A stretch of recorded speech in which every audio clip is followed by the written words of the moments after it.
Oi galera, estou aqui hoje para trazer para vocês um pouco do conceito de barragens curvas submersas. Então aqui temos a barragem curva, no caso, submersa porque o fluido está em cima dela. Temos um caso também onde a barragem ela pode estar aqui em cima e o fluido embaixo, que a gente vai trazer também para vocês. Nesse caso aqui, primeiramente, antes de começar a explicar, eu gostaria de explicar para vocês da onde vem a força hidrostática.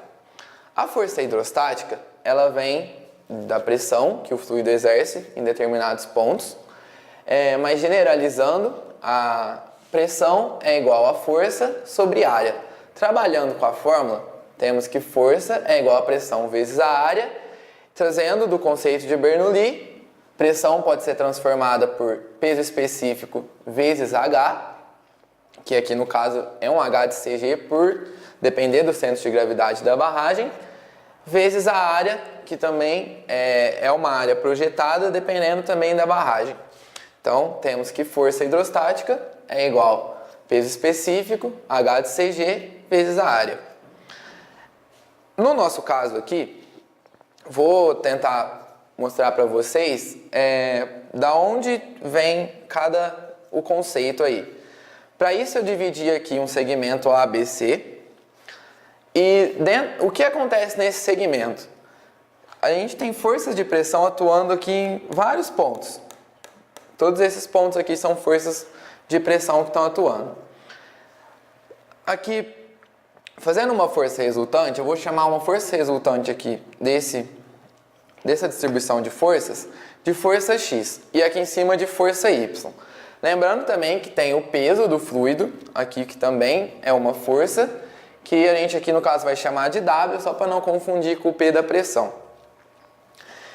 Então, no caso da força que atua aqui no eixo X, eu vou chamar ela de força horizontal, e por só existir ela aqui, já posso falar que a minha força horizontal é a minha força resultante aqui em X, que pode ser calculada justamente aqui por essa fórmula, onde aqui o H de CG ele vai pegar metade aqui dessa altura, mais tudo que tem aqui para cima.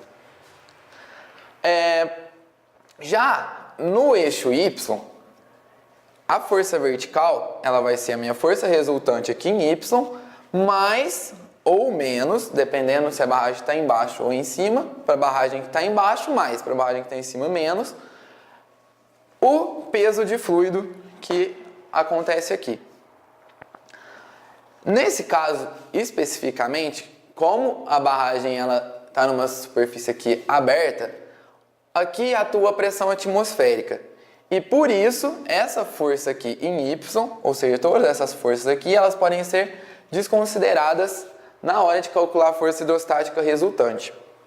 Se por um acaso aqui não for a pressão atmosférica, não for uma superfície aberta e tiver algum gás, alguma coisa aqui, por exemplo, o ar aqui em cima, temos que considerar essa força aqui também na hora de calcular a força vertical.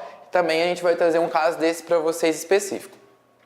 Então aqui nesse caso, como peso é massa vezes gravidade, e estamos falando de fluido, a massa pode ser transformada por massa específica vezes o volume, massa específica vezes gravidade, peso específico. E o volume aqui de fluido no caso, então por isso posso falar que a força vertical é volume de fluido vezes o peso específico.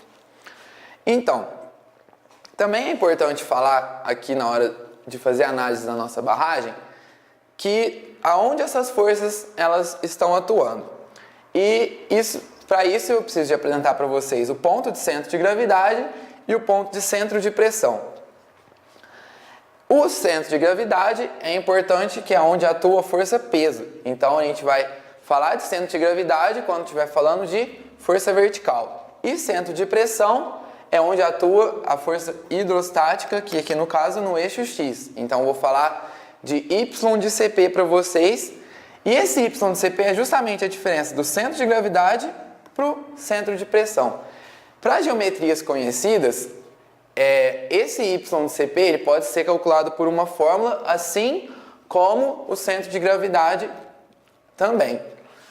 Quando a geometria ela não é conhecida, que normalmente vai vir uma função aqui, indicando essa curva da barragem, temos que usar os conceitos de cálculo e calcular a área por uma integral dupla de dy dx e também quando for calcular o ponto de centro de gravidade, essa fórmula aqui, 1 sobre área, a integral de x dA. Transformando aqui dA, a gente vai chegar a uma integral dupla de x dy dx.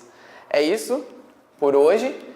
Vamos estar tentando trazer exercícios também para vocês poderem visualizar melhor. Espero ter ajudado. Valeu, galera!